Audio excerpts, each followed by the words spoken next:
السلام علیکم پیارے دوستو، یاد رکھو جب اللہ کی مدد آنے والی ہوتی ہے تو دو نشانیاں اچانک ظاہر ہونے لگتی ہیں۔ یقیناً تمہارا یہ تھکا ہوا چہرہ اللہ کی مدد کا منتظر ہوگا کہ کوئی ایسا اشارہ تمہیں ظاہر ہو جو تمہارے اس دل کو مطمئن کر دے کہ تمہاری زندگی کے راستے بھی ہموار ہونے والے ہیں۔ تو سنو اللہ تعالیٰ سورہ یونس میں فرماتا ہے کہ تمہارے ساتھ تمہارا رب آسانی کا معاملہ کرے اور تم ان لوگوں کی باتوں کا غم نہ کیا کرو، کیونکہ تم پر تمام پر غلبہ اللہ کا ہے اور اس پر ہر ایک چیز عیاں ہے۔ جو کچھ گزر چکا ہے اور جو کچھ موجودہ چل رہا ہے اور جو کچھ آنے والا ہے وہ سب اس پر روشن ہے، اور تمہاری زندگی کے چند اوراق خراب ہو گئے ہیں اور تم ڈپریشن کی طرف جا رہے ہو، بے سکون ہونے لگے ہو، تو جان رکھو اے ایمان والوں کہ کچھ اوراق خراب ہونے کا ہرگز یہ مطلب نہیں کہ پوری کہانی خراب ہو گئی ہے۔ اللہ سورہ کاف میں فرماتا ہے کہ تمہیں تمہارے حال پر چھوڑ نہیں دیا گیا، اور مومن کا اعتماد اسباب دنیا پر نہیں بلکہ اللہ تعالیٰ پر ہونا چاہیے، اور بظاہر ماحول میں سازگاری کے آثار نظر نہ آتے ہوں تب بھی اپنے رب پر پورا بھروسہ رکھو۔ وہ جب چاہے جہاں سے چاہے وقت پلٹ دے، حالات پلٹ دے، اور جان رکھو تمہارے رب کے لیے یہ کوئی بڑا کام نہیں۔ حضرت موسیٰ علیہ السلام کا وہ واقعہ یاد کرے کہ آگے سمندر آ گیا، قوم دیکھتی ہے کہ فرعون اپنے لشکر سمیت آ گیا ہے اور پوری قوم خوف زدہ ہے، لیکن حضرت موسیٰ علیہ السلام کا یہ جواب آیا کہ میں نہیں، میرا رب بہت بڑا ہے، وہ راستہ دے گا، وہی مدد دے گا، اور مدد بھیج دی گئی۔ تو یہی ایمان ہو تمہارا بھی، اور اللہ فرماتا ہے جہاں کہیں بھی اللہ تمہارا ساتھ نہیں چھوڑتا، اور جس کا یہ یقین قائم ہو جائے نا کہ اس کا اللہ آسمان اور زمین کا فرق قائم ہو جاتا ہے، اور جان رکھو کہ کسی کے لیے یہ جائز نہیں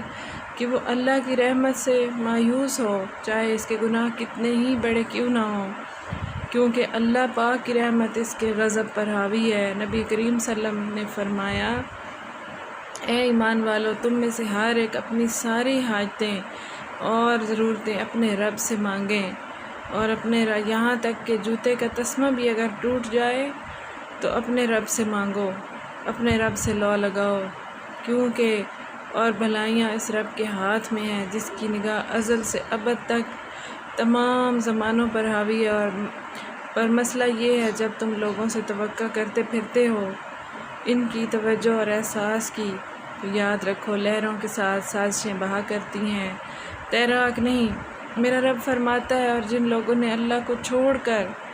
دوسرے لوگوں کو اور دنیا میں بھاگ دوڑ کی اور اپنے آپ کو تھکایا اور امیدیں لگائیں، ان کی مثال اس مکڑی جیسی ہے،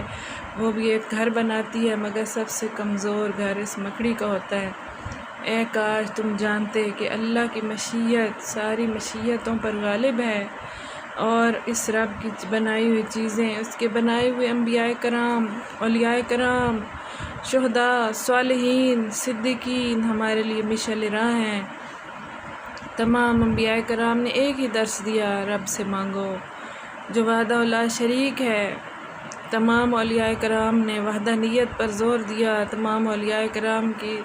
تصوف کی کتابیں اٹھا کر دیکھیں، شاعری پڑھ کر دیکھیں، فرماتے ہیں کہ وحدہ لا شریک پر اپنا ایمان لاؤ، اور اگر تم اللہ کی طرف چل کر آؤ تو وہ تمہاری طرف دوڑ کر آتا ہے۔ تم اللہ کو یاد رکھو گے تو وہ بھی تمہیں یاد رکھے گا۔ تم رب کو زمین پر یاد کرو، وہ تمہیں عرش میں یاد کرے گا، اور اس کے حبیب اور محمد و آل محمد کے وسیلے سے اور ان کے توسل سے اپنے رب کو وحدہ لا شریک سمجھتے ہوئے، اس کی یگانگت پر، یکتائیت پر ایمان رکھتے ہوئے اس کے آگے جھکو۔ وہ اسباب کا پابند نہیں، اسباب اس کے محتاج ہیں۔ اگر یہ یقین ہے تو اللہ پر یقین کامل ہے، اگر نہیں ہے تو تمہارا ایمان کمزور ہے اور مختلف دوسرے لوگوں پر ہے، اور زمین میں بھاگ دوڑ کرنا، چلنا پھرنا، اپنے لیے تگ و دو کرنا، یہ بھی اللہ پاک کی طرف سے حکم ہے کہ اپنے لیے اپنے حالات بہتر بنانے کے لیے محنت کرو، اور اپنے حالات بنانے کے لیے دعا کرو، نماز کو وسیلہ بناؤ، صبر کو وسیلہ بناؤ۔ تم جانتے ہو کہ اللہ کی مدد کر کچھ آثار ایسے بھی ہوتے ہیں جو نظر نہیں آتے لیکن غائبانہ اور پوشیدہ ہوتے ہیں، وسیلے پیدا ہو جاتے ہیں اور انسان کو پتہ ہی نہیں چلتا کہ یہ کہاں سے ہوا، اور دینے والے ہاتھ نظر نہیں آتے اور جھولیاں بھر دی جاتی ہیں۔ اور جو شخص بھی بار بار رب تعالیٰ کا دروازہ کھٹکھٹائے گا، بار بار گڑ گڑائے گا، تو جان رکھو اس کی رحمت اور مغفرت کا کوئی حساب نہیں، کوئی ٹھکانہ نہیں، اور وہ انسان سے 70 ماؤں جتنا پیار کرنے والا غفور الرحیم اور رحمان ہے۔ اللہ تعالیٰ ہمیں ان تعلیمات پر عمل کرنے کی توفیق عطا فرمائے، آمین۔